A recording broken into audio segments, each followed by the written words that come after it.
A sétima aula vai sobre Deus de segunda ordem. Então,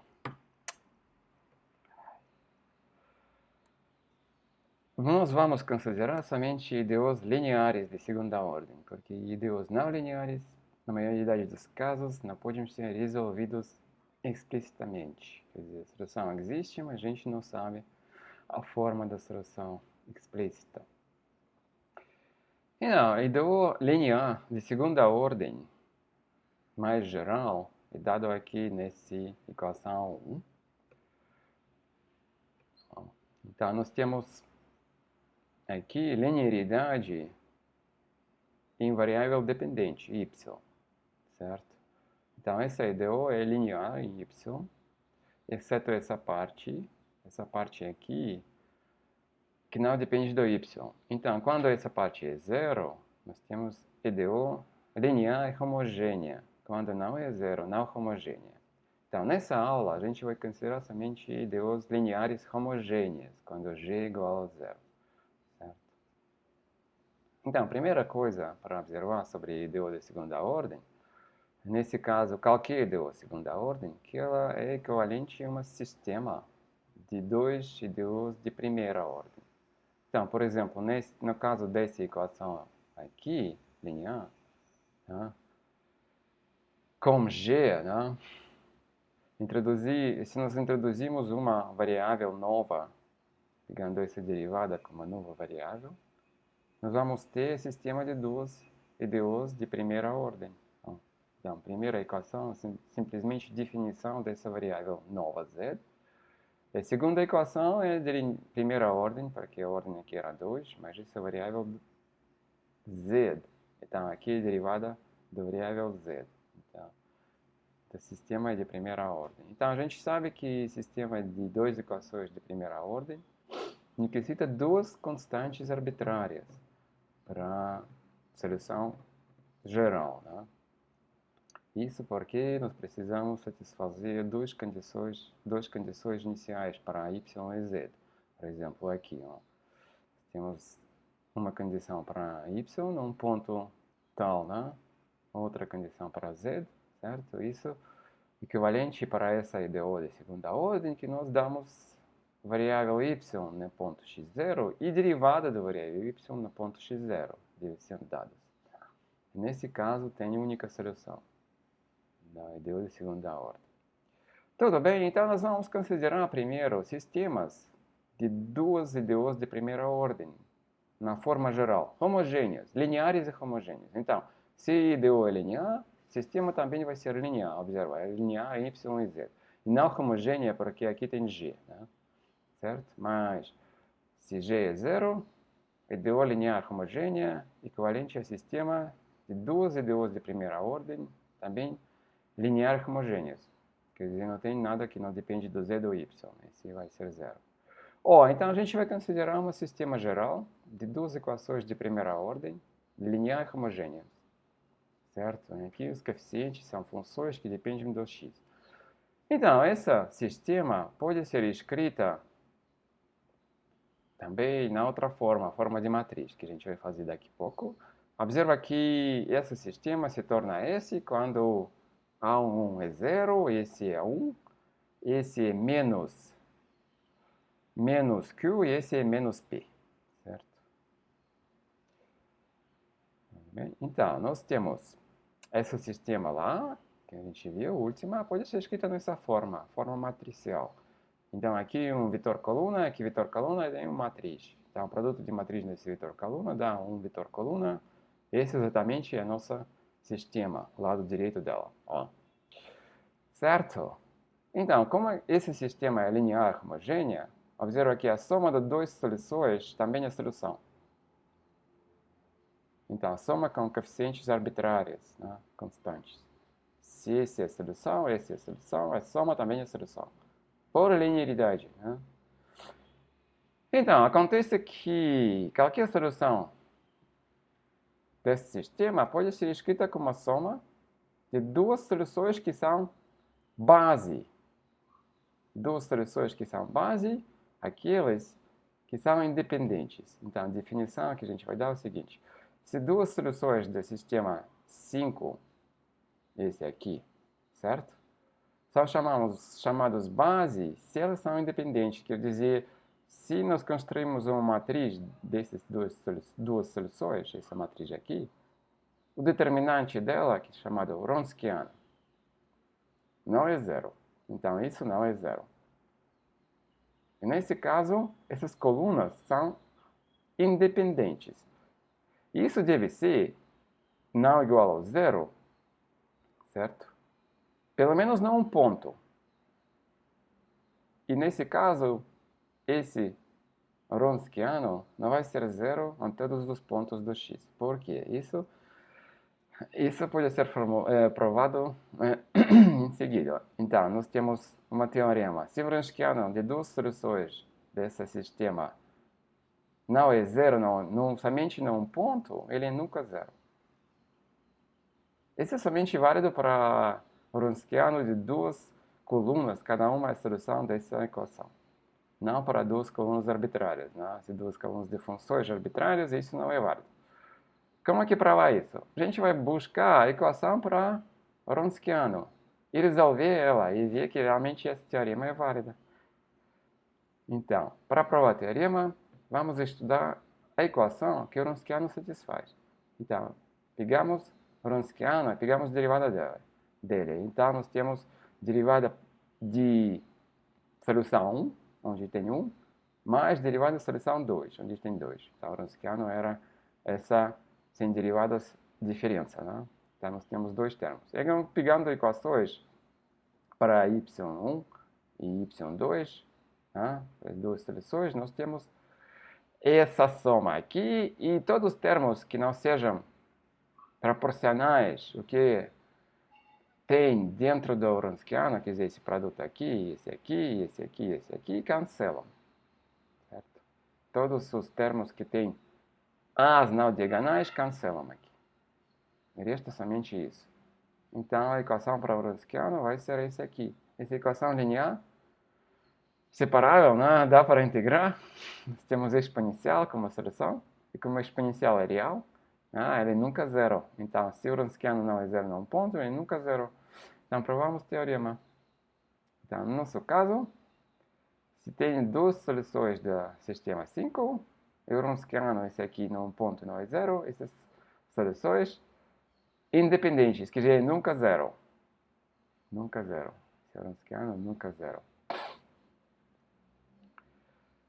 Tudo bem. Então, isso significa o quê? Que se pegar a soma dessas duas soluções com constantes arbitrárias, isso vai ser solução geral. Isso vai ser solução geral. Por que ele vai ser solução geral? A gente pode pegar, por exemplo, soluções que satisfazem a seguinte condição inicial. Que essa matriz de soluções tem no ponto x0 esse valor. O Wronskiano claramente não é zero, certo? E depois, se nós precisamos resolver o problema de valor inicial, o que nós vamos fazer? Vamos pegar duas soluções, por exemplo, esses aqui, que satisfazem essa condição inicial. Multiplicamos por dois constantes. Isso também é solução, certo? Isso também pode ser escrito nessa forma. Observa, aqui você multiplica a primeira coluna e a segunda coluna. Essa é a mesma coisa que esse produto aqui, certo? Mas, no ponto x0, essa matriz aqui, por exemplo, esse aqui, diagonal de 1, né? Tem um Wronskiano que não é zero. Então, esse sistema aqui tem solução. Então, se nós precisamos valor de y1 na ponto x0 igual a valor de y2 na ponto x0 igual a b, qualquer a e b, esse sistema sempre tem solução, porque essa matriz é invertível. Né? Então, essa vai ser a solução geral, porque sempre pode satisfazer condições iniciais qualquer. Né? Condição inicial qualquer para y1 e y2. Bom, essa é a significância dessa base que a gente introduziu. Então, quando o Wronskiano não é zero num ponto, essa é a base das soluções, porque qualquer solução é soma de esses dois como constantes. Então, aqui a coluna é solução, certo? Tudo bem?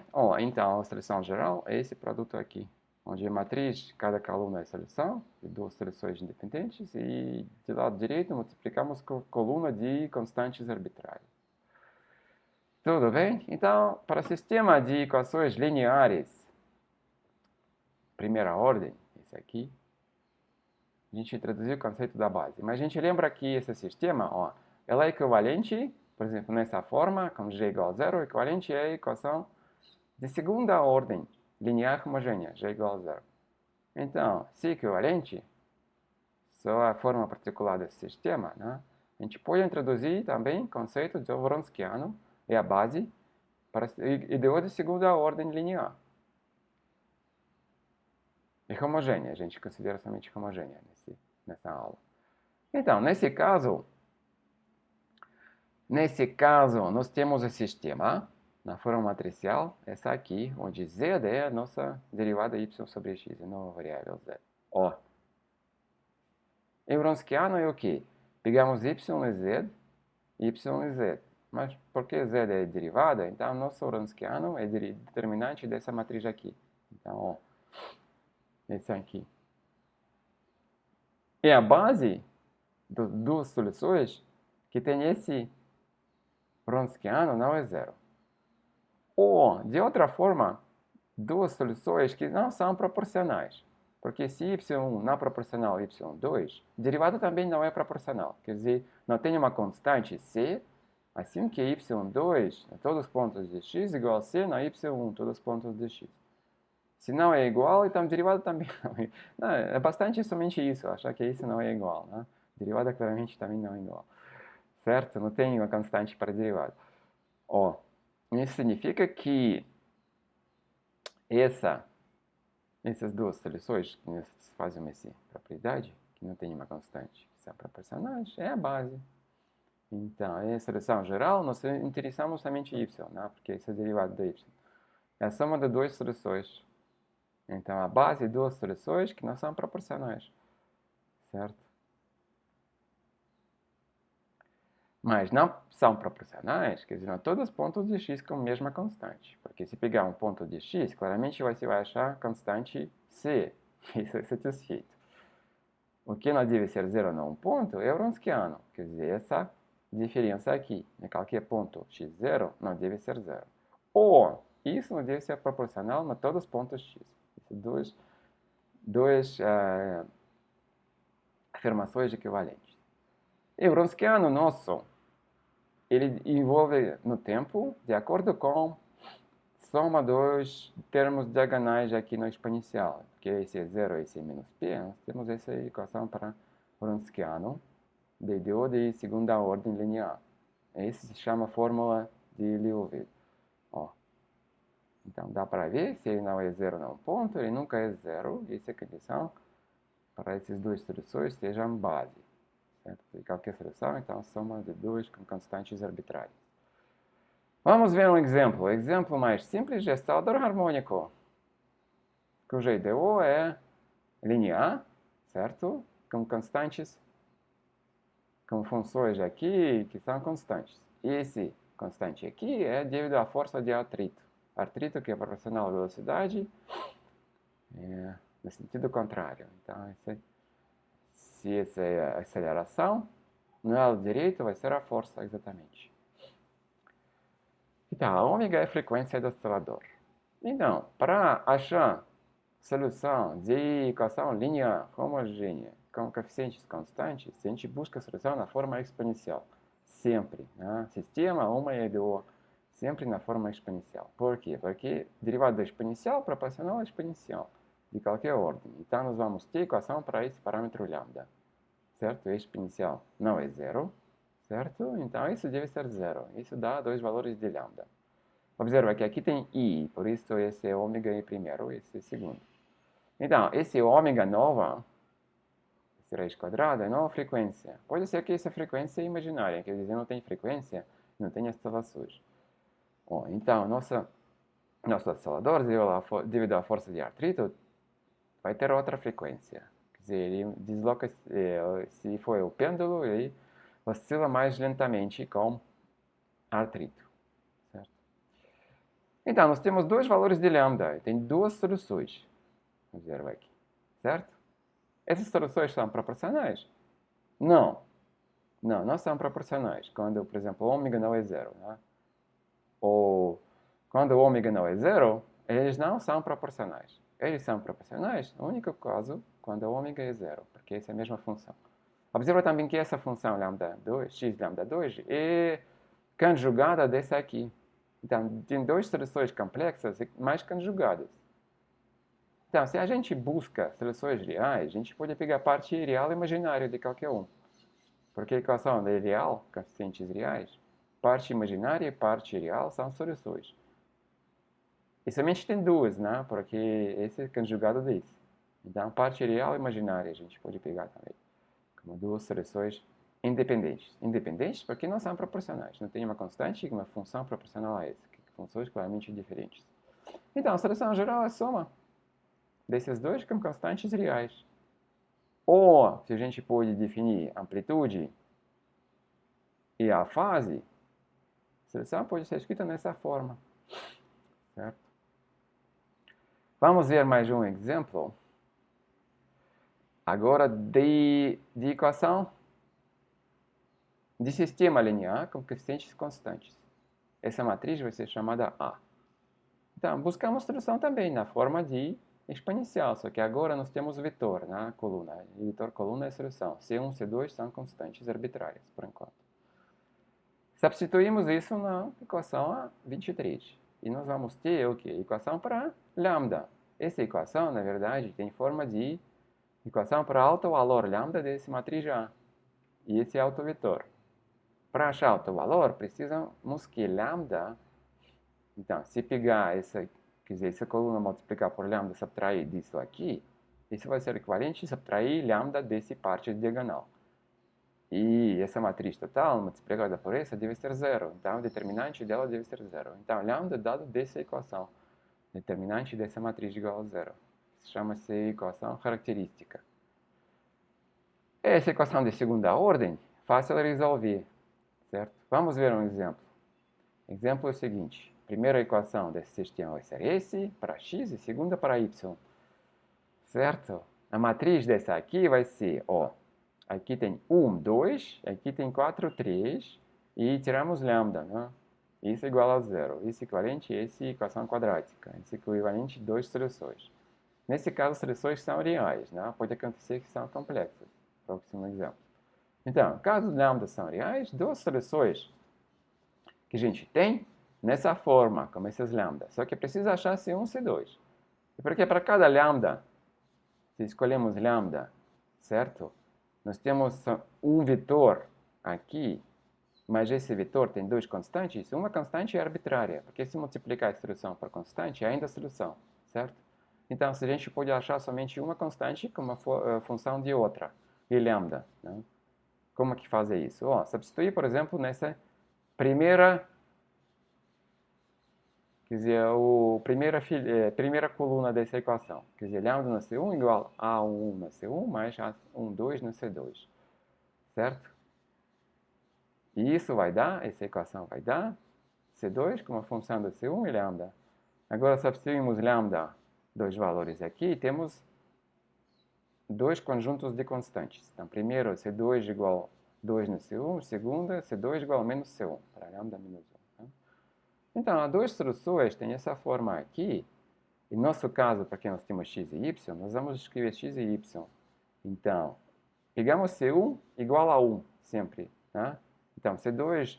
Então, para x nós temos C1 na exponencial lambda 1, C2 na exponencial lambda 2. Para y, nós temos aqui pegar o C2, que é 2, aqui C2, que é menos 1. Certo? Essa é a nossa solução geral. Agora, vamos ver outro exemplo de sistema linear, onde lambda são complexos, e nesse caso complexos conjugados, certo?